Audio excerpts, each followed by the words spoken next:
앞으로 사흘 후면 5.18 광주 민주화운동이 일어난 지 꼭 38년이 되는 날입니다. 사실 그동안에 여러 증언들 나왔고요. 자료들 나오면서 군부의 잔인함이 많이 드러났죠. 그런데 38년이 지나서야 세상에 드러나고 있는 사실이 하나 있습니다. 바로 당시의 계엄군과 수사관들이 여성들에게 집단적으로 성폭행, 성폭력을 자행했다는 겁니다. 최근 알려진 게요.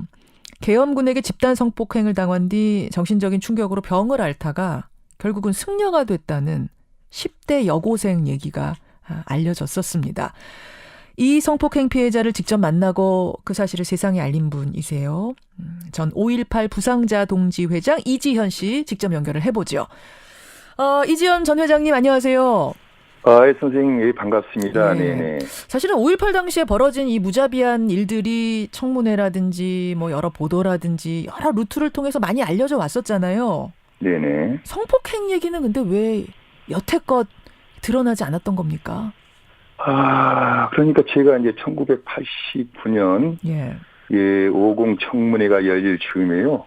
그러니까 자료 수집 과정에서, 여고 1학년이 기가 중에 집단 성폭행을 당했다는 소식을 들었습니다. 그러면은 그게 이미 89년 얘기란 말씀이잖아요. 네, 그렇습니다. 그러니까 이 이야기를 최근에 하신 게 아니라 89년에 이미 접하신 거예요? 그렇습니다. 피해자의 오빠께서 이제 저희 부상자회를 나오셨는데요. 예, 예. 제가 청문회 나간다 그러니까, 동상, 우리 엄니는 화병이 나버렸고, 여동생은 미쳐버렸단 맛이. 그래갖고 여성이 되어버렸네. 동생이 청문회 가거든 꼭 좀 할 좀 풀어줬소니. 그래서 제가 89년 2월 20일에 예. 전라도의 한 식당에서 그 여성과 이렇게 만나게 됐습니다. 자, 네네. 그래서 이제 이 이야기들을 접하신 건데, 그러면 그때 바로 문제 제기를 하지 않으셨어요? 했지요. 했는데 하셨죠. 우리 회원들도 믿지 않았고. 어. 이제 50 청문회 때요. 예. 그런 얘기를 했습니다. 이런 것들을 얘기를 해야 됐다고 하면서 했더니 예. 국회의원이나 보좌관들이요. 아무리 악랄하지만 성폭행까지 당했다고 하면 누가 믿겠냐. 오히려 역공을 당할 수 있지 않겠냐. 막 그렇게 하면서 그 얘기하기를 굉장히 꺼려하더라고요. 아마 아니, 사회적 분위기도 그랬고. 이게 지금 지어낸 얘기 아니냐. 이걸 얘기하면 이걸 믿을 사람이 어디 있겠느냐. 오히려 이거 얘기했다가 다른 사건들까지 가짜라고 묻힐 수가 있으니까 그냥 우리 참자. 뭐 이렇게 된 거예요. 예, 예. 그래서 제가 그 여성이 된 뒷모습. 예. 그리고 이제 이순자와 노태우 부인 김옥숙이 환하게 웃는 모습. 이걸 대조시키셔서 국민들에게 사실 제가 폭로하려고 그랬는데 이것을 제가 하지 못했습니다. 피켓 시위라도 하시려고 했는데 못 하셨어요. 네네, 그렇습니다. 결국은 주변에서 말리는 바람에. 말렸고 저도 그냥 강하게 이걸 해야 됩니다라고 사실을 할 용기가 없었습니다. 자, 그래서 그 당시는 이제 묻혔던 겁니다. 묻혔던 것이 이제 사회적 분위기가 되고 또 이 여고생뿐만 아니라 다른 여성분들도 하나둘 용기를 내기 시작하면서 이게 이제 사회에 알려지기 시작한 건데 선생님 그 89년에 여고생, 그러니까 집단 성폭행 당했던 여고생이 직접 만나신 거예요? 예, 만났는데요. 그래서 이제 물었습니다. 그랬더니 말을 못하고 울더라고요. 고개만 끄덕. 오빠도 울고 저도 울고 여성도 울고 그랬습니다. 그러니까 그 여성분은 이미 5.18이 일어난 지 이제 9년 뒤니까 성인이 돼서 승려가 된 채 나타난 거였고. 네네. 80년 여고생 때는 도대체 어떻게 무슨 일을 당했다고 증언을 하던가요? 그러니까 80년 5월 19일 그날이 이제 광주의 공수부대가 이제 투입된 날입니다. 예, 예. 그 여학생은 이제 집에 가던 중에 공수부대에 맞고 납치당해서 인근 야산으로 끌려가서 당한 것이죠. 아니, 그러니까 무슨 시위 도중에 끌려간 것도 아니고. 아닙니다. 그냥 집에 가는데 군인들 몇 명이 나타났대요. 한 대여섯 명 됐답니다. 그래서 트럭에 실려가서 그렇게 당했고, 예. 그 혼자만이 아니라 트럭에 실려간 여자들이 한 서너 명 더 있었다고. 짐승마도 못한 놈들이지라. 예. 서너 명을 더 트럭에 실어서 여자들만 실었답니다. 반항하면 때리고 이러면서 야산까지 끌고 갔다. 근데 그 이후에 막 울고 웃고 막 소리 지르고 제정신이 아니었답니다. 집에다 가다 두면 나가버리고. 또 며칠간 행방불명이 돼버리고 예. 정신병원에도 보내고 교회도 보내고. 그러니까 그 트라우마 때문에 정신이 이제 온전치 못한 상황까지 된 거예요. 울기도 하고 웃기도 하고 집을 나가버리기도 하고. 네, 그렇습니다. 세상에. 예. 근데 지금 이게 이 여고생과 그 트럭 안에 있던 여성 3-4명만의 일이 아니라 이런 일이 그 당시 굉장히 많았다는 게 지금 막 하나둘씩 드러나는 거잖아요. 그렇습니다. 이제 제가 청문회에 이제 가기 전에 예. 이모 양께서 정신병원에 입원했다는 얘기도 들었고요. 예. 또 정신이 나가고 나서 그냥 해서 미쳐가지고 돌아다니다가 분신 자살했다는 분도 좀 얘기도 들었습니다. 그런 사연도 들었고. 예. 아휴. 최근에 또 들은 얘기인데요. 예.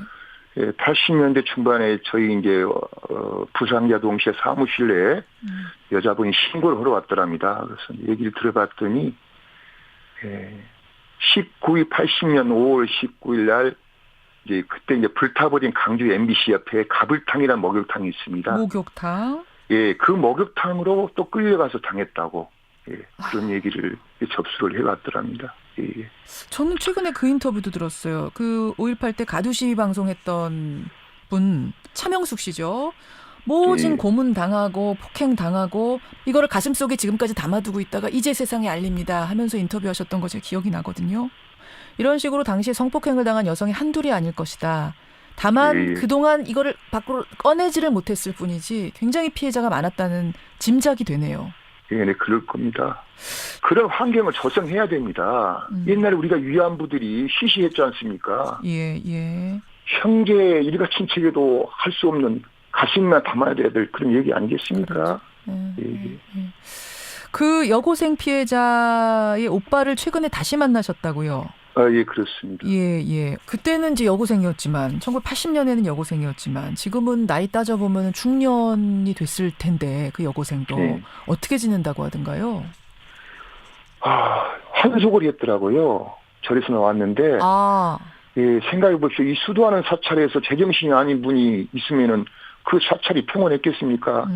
아마 절에서도 제대로 잊지 못하고 아마 쫓겨났을 겁니다. 저는 그렇게 생각합니다. 그렇군요. 거의 그냥 사람답지 못한 그런 삶을 살았고, 뭐 정신병원에 한 2달만 있게 되면은 거기서 오래 있지 못하고 쫓겨나고, 오다 보니까 뭐 이리 갔다 저리 갔다 뭐 그렇게 살았고, 저도 그렇습니다만 5월 관계자들 5월만 되게 되면은 지긋지긋한 5월병을 앓습니다.